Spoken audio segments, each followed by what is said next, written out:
Every year on Christmas Eve, my parents drug us. I found out why. Yeah, you heard that right.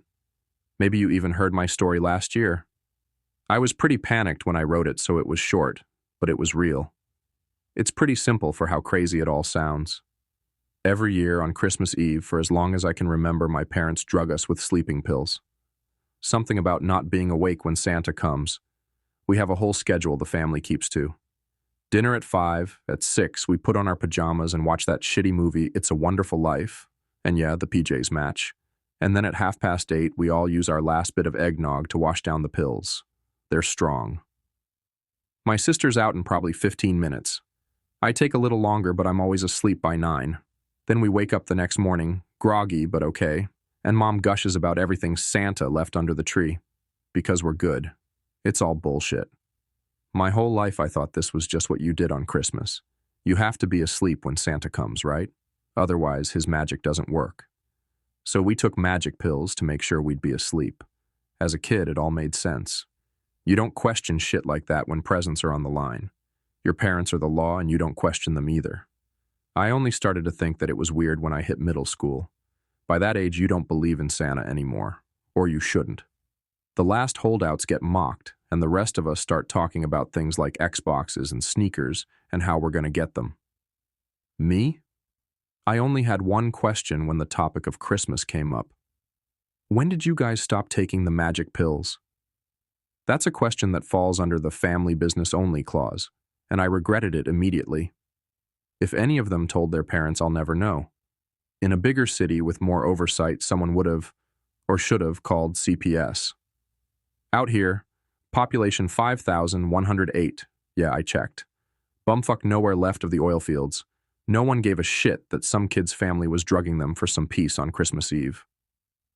The day I asked that question, all my friends howled with laughter while I sat there beat red and trying to play it off as a joke. That was the day I knew it wasn't normal.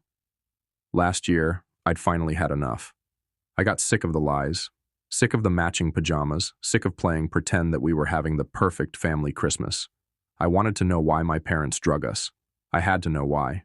So when Mom handed me that little white pill, I hid it under my tongue and spat it in the toilet. Then I went to bed and pretended to be asleep. I listened until I heard Mom snoring to get up and look around. I wasn't surprised to see the tree stuffed with gifts already. Santa who? But that was it. I wasn't finding any secrets. Nothing unusual or weird until I saw them. I was reading the credit card statement, so sue me, they drug us, when I saw movement outside. We always have a white Christmas, and by that time the street was dead quiet, so when I saw something rush by the window, it startled me. I just about opened the front door to go look when I saw them. Lots of them. Landing on the roofs one by one and crawling into the chimneys of every house. I don't even know how to properly describe them. Is that what PTSD does? Stops you from remembering things? Because I must have PTSD. I know I have it. I have to have it. I crouched by the couch, hiding behind the curtains and watching these giant red spidery things as they skittered across the rooftops. They'd reach a chimney and one by one hop in the air, tuck their legs into a line beneath them and shoot down the chimney. They'd be gone for a few minutes and then shoot back out, mostly with nothing, sometimes with random items or decorations. For one brief, stupid second, I thought that they were maybe some fucked-up version of Santa's elves until I heard the most god-awful sound. The sound that still haunts my every waking moment. Agonized screams of pure terror, wailing, crunching, grinding. The sound of someone's body being forced up the chimney. Human bodies don't fit in chimneys, not like that. I watched in horror as the smith's daughter Maggie came up the chimney, pulled by two of those freaks of nature. By the time they pulled her out, she'd stopped screaming. I don't think she was alive by then. I hope she wasn't. Her body wasn't right. It was like a tube of toothpaste that had popped.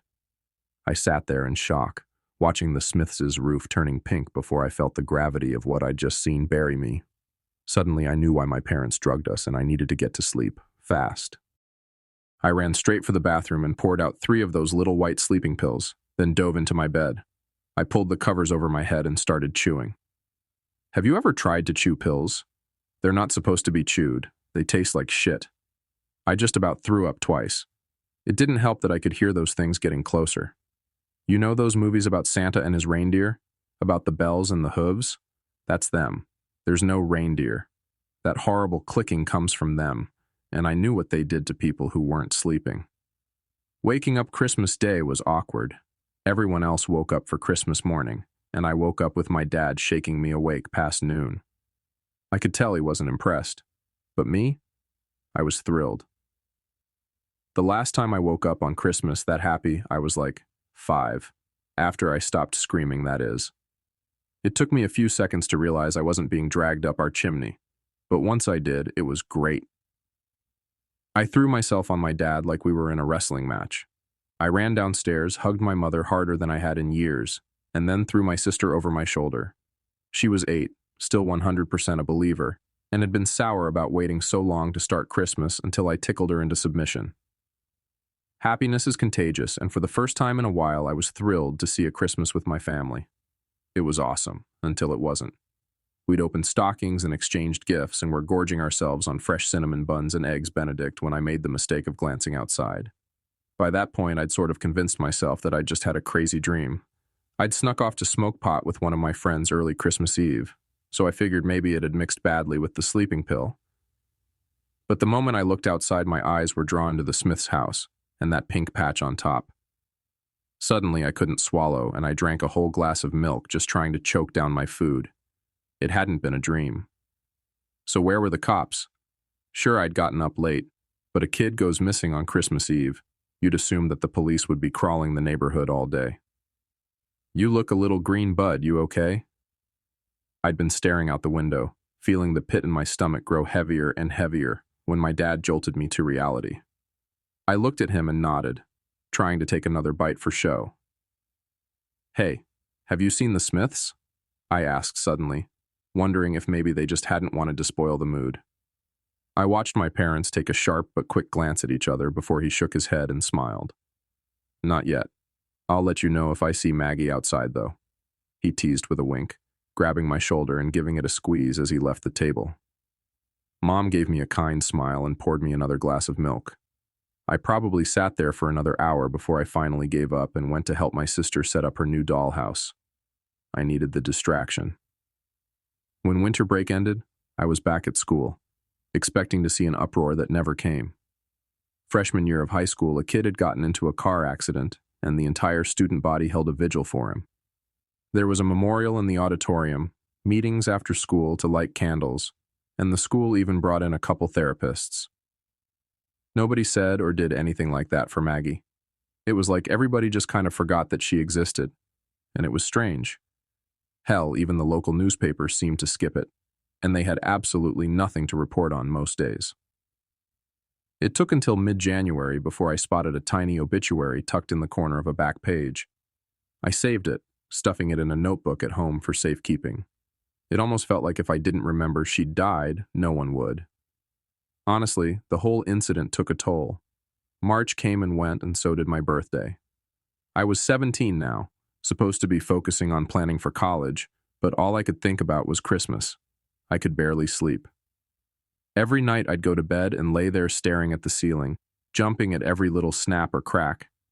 Every morning I'd wake up with darker bags under my eyes than the day before. I couldn't focus in school. My grades dropped. My parents started asking about drugs. By the end of October, I'd had no less than 8 visits with the student counselor, who kept gently asking me if things were okay at home. What could I say? No, Ms. Andrews. I saw Christmas spiders pull a girl out of a chimney, and it makes it hard to do math. Right. I couldn't tell anyone.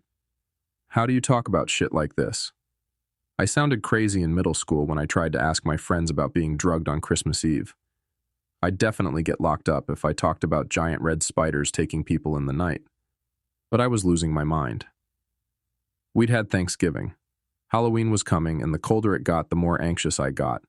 The stores were already running clearance on costumes and jack-o'-lanterns to make room for ornaments. The first signs of Christmas were already seeping in, and I was absolutely, without a doubt, terrified for my life. That's when my friends called me to hang out. It might sound stupid, but my friends and I have a code we use when things are bad and we need to talk.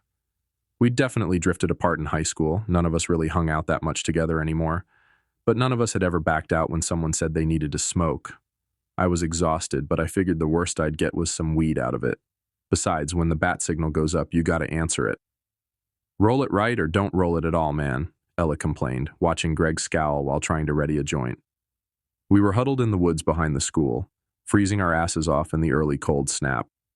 Max groaned and snatched everything away from him, making quick work of it and then lighting up. Christ, finally. Okay. He breathed out smoke with a sigh before passing the joint to the left. So, it's been one hell of a year, right? Max was always the type for speeches.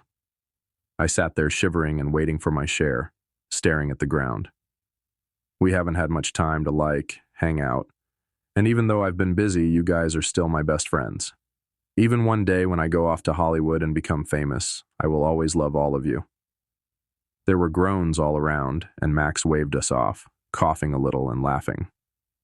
So that love is why I called us together. I think we all know why we're here. Hayden. He paused as Ella finally passed me the joint. This is like an intervention. I didn't even get to smoke before I choked and coughed from surprise. We're really worried about you, Ella added gently, putting a hand on my arm. Don't be, I mumbled, taking a drag. I glanced back at the school. I'd been fired from my job, so my car wasn't insured. I'd gotten a ride there with Max. If I wanted to leave, I'd have to walk home, and it was too cold for that. Come on, talk to us, bro. You've just disappeared. We never see you. We're worried. Don't be. People think you're going to shoot up the school. God, I thought we agreed not to tell him that, Ella squeaked, covering her face as Greg just shrugged. Someone has to. You guys suck. I stood up to leave. I was already stressed and running on no sleep. Now I was fucking embarrassed too. People thought I was going to shoot up the school. Did my friends think that? I didn't even like killing bugs. Stop. Just stop. Max grabbed my arm and pulled me back down, passing me the joint. Just relax. Come on, we're your friends. When Ella's parents divorced, what did we do? We smoked and talked. Greg's dog died. We smoked and talked. You're not the Hayden we know. So talk to us. I sat on the stump, fidgeting and staring at the ground until I was high enough to be brave enough to try and tell them the truth. What did I have to lose? They thought I was crazy anyways. You guys remember in middle school when I talked about magic pills? The Santa pills? She asked slowly, squinting at me. I mean, yeah, I guess. What about it? They weren't magic pills. They were sleeping pills. Ever since I can remember, my parents have drugged me and my sister on Christmas Eve. I thought it was normal. They told me they were magic pills to make sure we were all asleep so that Santa... I stopped and groaned, rubbing my face and trying not to wuss out. So that Santa would come. Because he doesn't come when you're awake. I saw Greg clamp a hand over his mouth, his shoulders shaking. Ella shot him a dirty look and elbowed him hard, then smiled at me. Fuck, this is stupid. Never mind. No. No, it's not. Keep going. Come on, we want to hear. I took a deep breath in and closed my eyes. I hated closing my eyes. If I closed my eyes and thought about it, I could see it all happening again. I could hear Maggie's screams again. Last year, I didn't take mine. I wanted to see what happens, what they're hiding. And I saw these things. They climb all over the houses. They go down people's chimneys. And they take people who aren't sleeping. You guys remember Maggie? That's how she died. I saw them take her. I heard her screams. It's all I can think about. I didn't realize it, but by the end of the story I was crying. A dam had broken somewhere inside me. I scrubbed my tears away with my sleeve. I could see Greg had stopped laughing, but I couldn't look at any of their faces. I was too embarrassed. I sounded nuts.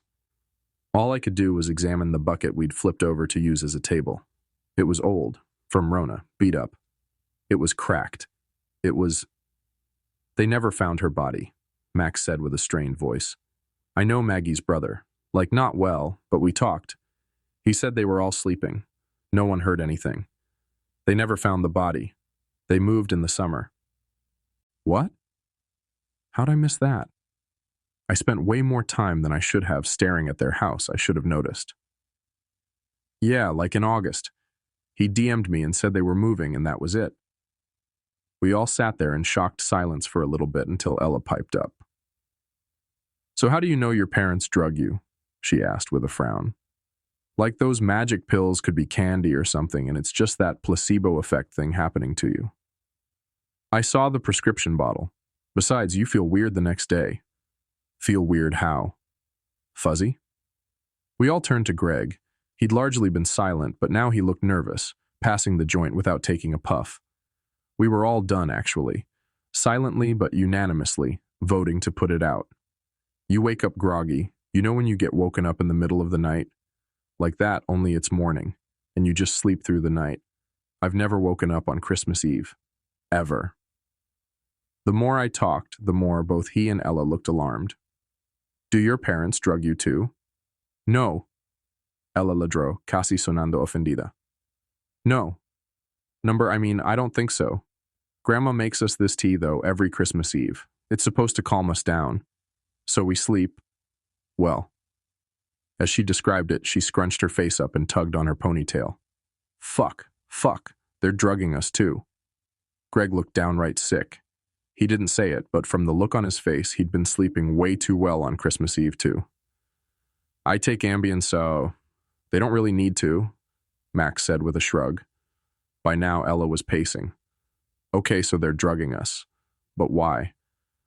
Listen, I believe you saw what you saw, but couldn't it have been a hallucination? Why isn't this widespread news? You mean news like Maggie disappearing? I asked. I live right across the street and the cops didn't even show up. No one cared that Maggie died. No one talked about it. No wonder they moved. We all just pretended like she didn't exist. The shamed silence that followed stretched on until Greg's phone buzzed and he announced that he had to go to work. Ella did too. They both worked at the same fast food place. They gave us a half-hearted goodbye. I was exhausted, completely emotionally drained after spilling my guts, and Max offered to drive me home soon after the others left. It was a silent ride. He seemed deep in thought, and I was so tired I didn't even want to try and talk. It didn't matter. I'd told them. They could think I was crazy all they wanted. I found money on the counter for pizza at home and put in a Domino's order before finding something to watch. The entire time I sat there, all I could think about was Maggie and how she just disappeared from our little town the moment she was snatched. It was like those things had just wiped her off the map and everyone let it happen. I remembered the obituary halfway through dinner and ran upstairs to dig out the notebook I'd put it in. It wasn't long, that's for sure. Her family had barely put in any description in at all. Like all obituaries, they had put down the date of her death, and that gave me a sudden idea. I started searching. Our town was small and rural, but we did have a newspaper, and it had managed to get a grant a few years ago to make a website and start digitizing everything. That meant that they had decades worth of obituaries to look through. I started to search for any deaths around Christmas. Deaths in December weren't unusual, even in a small town. Between icy roads causing grandma to fall or depression taking lives, death was expected at Christmas. But when I started to dig through my results, I noticed a serious difference between the Nana eats shit deaths and the ones that happened right on Christmas itself. They were all short, with few details, and all were published weeks after the event. There were never any funerals or memorial services to be had. No options to send flowers somewhere. It seemed like every year at least one person died under strange circumstances at Christmas and just became invisible. I made a list of the last few deaths and started searching for their families. Just like the Smiths, most of the families had moved away after the death. I scoured social media pages for more clues. No one that had left seemed to keep ties with anyone in our little town. In fact, many of the families hadn't been in the town long before the death had happened. If I thought about the Smiths, they had only moved here a few months before last Christmas. It wasn't uncommon for families to move here for the oil opportunities, make some money, and then leave when they realized there wasn't much to do. It wouldn't have looked unusual if you didn't know that someone had died. I sat back, shoveling in the last couple slices of cold pizza. Why hadn't I looked this up before? I'd spent most of 2022 trying to forget what I'd seen but being too scared to let it go. All I could think of was Christmas and what I knew would happen when I was asleep. I'd nearly failed out of school. I'd lost my job. Okay, it was a shitty one, but still. I was this close to losing any opportunities for a good college. But worse than that, I was probably the only person who had seen what comes on Christmas Eve and lived to talk about it. That gave me a responsibility, right? I knew what they looked like and what they did. And now, I knew that this had been going on for years. My parents had been drugging me since I was born, so they must have known about it. They grew up here. They had to know. The Smiths had only been in town for a few months. Maybe nobody warned them. Maybe they just went to bed like normal, never knowing the risks. Shit. Why had no one told them? I pulled out my phone, texting Max. I needed him to hook me up with Maggie's brother. I needed to know what happened after she died. Then I messaged everyone on Facebook in one big group chat. There were some families that had lived here for generations and had still had people die. I had the perfect idea on how to contact them. We were going trick-or-treating this year. Trying to talk to Maggie's brother had been a waste of time. I wasn't totally shocked, but I was disappointed. I'd thought he was actually going to talk to me at first. It had been going fine, even after mentioning how crazy it was that no one talked about his sister's death, when suddenly he stopped replying and blocked me. Blocked me on Insta, on Facebook, and when I tried calling his cell, I got that annoying number not in service robot voice. After that happened, I filled my friends in on why we were going trick-or-treating. It wasn't exactly a popular request, but everyone seemed to agree to it out of pure loyalty. Normally, at 17, you went to a party and got drunk. Mostly because people didn't really love handing out candy to teenagers. This year, we'd hit the streets. Someone's gonna call the cops on us. My dad will kill me if he finds out about this. Greg looked paranoid like usual. I couldn't blame him. His parents were super religious and thought costumes were... Honestly, I don't know. They just thought it was wrong. We'd had to keep a cape and plastic fangs for him at Max's house where we all got ready. We each opted for something quick and easy. Greg was a vampire, Ella was a witch, Max put on a cowboy hat, and I dressed like a ghost. They weren't good costumes, but they were costumes. How'd you convince your parents to let you come out tonight anyways? He held up a plastic bag filled with religious pamphlets. I said I was called to spread the word, so what's the plan? We hit a few houses and try and get candy so we look legit, and then we go to the houses on my list, I answered, pulling out a list and a map where I'd marked everyone down. And you're just going to ask them about their murdered family member? What if there's kids? I plan on showing them this. I pulled out a piece of lined paper with a drawing of one of the creatures. They all stared at it.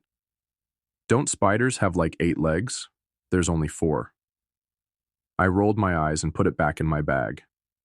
I said spidery. They're not actual spiders. Okay, Picasso, Ella laughed as we headed off into the night. We got turned away from a few houses, but people were surprisingly generous most of the time. We got a couple glad to see teenagers doing something wholesome comments, and it didn't take us long to get into it. It was nice. Trick-or-treating with my friends brought back a lot of memories and good feelings. Every time we stopped to compare notes on our haul, it felt like we were kids again. It gave me just a glimmer of hope before we hit the first target house. We waited on the street for the big group of kids to get their candy and hustle on before stepping up to the plate and ringing the bell. Trick or treat. The door swung open and we all smiled like fools. The woman inside, a lady that looked to be in her 50s, gave us a confused smile back and grabbed her candy bowl. I held up my art the moment the peanut butter cups hit the pillowcase. Do you recognize this? I asked. She paused, looked over my shitty drawing, and then shook her head. No, I don't. But it's very nice. You kids have a good Halloween. I didn't even have time to react. The next group of kids were already pushing us out, and so we walked back to the street. Okay, that didn't work, I sighed, opening up a snack-sized bag of chips. Do we believe her? Ella preguntó, haciendo lo mismo. We all started walking and eating, the salt cutting the handfuls of candy we'd already stuffed ourselves with. Yeah, I don't think she's seen them. She didn't even blink. So maybe you gotta go harder next time. If no one's seen those things, it won't mean a thing to them. Ask them about the deaths. So I did. The next house was polite as could be considering the question. The house after slammed the door in our faces. The house after that actually took their candy back before rattling the door on its hinges. It was going honestly pretty terrible. No pumpkins. Porch light is off. Bummer. It was getting late, and we'd agreed to go to Max's house for curfew to watch movies. I'd only marked off a plan for 10 houses, and we'd reached our limit. The last house was a dead end. Anyone have a pen? I asked suddenly, a last-ditch idea coming to mind. Greg dug through his pamphlet bag and gave me one, and I crouched on the sidewalk to write a quick note on the back of the drawing. I left my phone number and an explanation and slipped it through the rusty old mail slot on the door. It was old, loud, and nearly bit my fingers off trying to get the paper through. Once I saw it disappear, we started to leave. We got nearly a house away before a hoarse yell stopped us. Looking back, a woman that had to be at least in her 80s was waving at us from the place we'd just been. "Get over here," she squawked, the paper clutched in her hand. We all froze, sharing nervous glances. I guess some part of me didn't really believe anyone would recognize it. If no one recognized it, then the issue would be moot. I could say I'd done what I could and just start therapy to deal with what I saw. Instead, we all made our way back, meeting the woman on her stoop. "Get inside. It's cold out," she ordered, stepping aside and motioning us through. "Shoes off. Sit down." What looked like no lights on from the outside was actually the thickest blackout curtains I'd ever seen. Every window we could see was completely covered and barred. When she shut the door, she locked it and braced it with a chair. Not that I think it really mattered. The thing looked like an industrial security door from the inside. What really stood out to me, though, and what I couldn't stop staring at, was her fireplace. It just didn't really exist anymore. She'd filled the bottom with cement, gated it, and wrapped the gate with barbed wire. "So, you've been awake on Christmas Eve, it seems. Must have been quite the fright." "When?" I was in shock. She sat comfortably on a recliner just across from us, a shotgun stuffed in what looked like a magazine holder. "Well?" "Last year," I stuttered out. She just nodded, looking over the drawing carefully. I had to know why. They give us pills. Pills? Goodness, that's ripe for trouble. Back in my day, you got an infusion, or Dad let you sneak some alcohol. Anything to hide it. I guess your parents bought into that never lie to your kids crap the magazines started shilling. She clucked her tongue, tucking the piece of paper into her pocket. "Look where it got them. Do they know?" I shook my head quickly. I didn't think they knew. Well, you're lucky. There's not a lot of lucky ones that see the creatures and live to talk about it. Most anyone who does gets their death." "Up the chimney," I practically whispered, and her face softened. "Poor kid. You must live near that girl that died. There was just one last year, I believe. I'm sorry, dear. That's just something no one should ever see." Beside me, Greg, Max, and Ella had all sunken into themselves. Ella looked like she might throw up at any second. "So it's real?" she asked, pulling off her fake nose. "They're real?" The woman gave a solemn nod. She gave us a thin-lipped smile before getting up, returning moments later with a box of papers. "You probably already know this, but my name is Rosalie Walsh. Rosie for short. My family's lived here for generations now. My sister, God rest her soul, was the most recent member of my family to die in that awful way. She'd been on a new medication. Didn't realize it was basically amphetamines. By the time she realized she wasn't getting to sleep there, just wasn't anything she could do about it. Told me as much in the letter she left. There's an empty grave in her name at the cemetery. There's a lot of empty graves. Empty urns. Lots of families in this town never get to bury their loved ones." She dug through the box and pulled out an album of family photos. There were several photos with red dots next to them, and I realized that they were people that had been taken. "So you never find the bodies?" "Number. And having seen it happen myself, I guess it's as much a blessing as a curse." "Where do the bodies go?" asked Max, twisting and turning the book, flipping pages and frowning at the growing list of red dots. "Don't know. Lots of rumor and conjecture on that one. Some folks say they're eaten. Bathrooms down the hall and to the left, kid." She pointed at Greg, who was green by then, and he gratefully ran off through the house. "Like I said, some folks think they get eaten. Other folks think they're taken somewhere. Some of the more airy-fairy fools think that they're taken to some sort of fantasy land, the real Santa's workshop, that they're all up there living in bliss. I think if they'd seen what a person looks like after going up a chimney, there wouldn't be any magical thinking left. So what are they? She sighed, leaning back in her chair. Look through here, she ordered, passing me the box and kicking the recline function into gear. I'm no expert, not a history major or archaeology anything. I went to school for accounting, but I was your age when I took an interest in it. Woke up at just the wrong time. Guess my father didn't put enough whiskey in my drink that night. Instead of waking up Christmas morning, I woke up close to midnight. Heard the hooves. Could have sworn I heard the bells, the sound of the ornaments clinking on the tree. Doesn't matter how old you are. If you think you hear Santa on Christmas Eve, you get up to look. So I did. Crept out real slow, real quiet. I got just to the edge of the living room when I saw them, those nasty things. Disgusting creatures. They had my little brother, and they... She paused, taking in a sharp breath and resting her fingers on her face, a little shake to her voice. God, 60 years and it still gets me. They put him up the chimney. A couple go up the top, hold onto the head.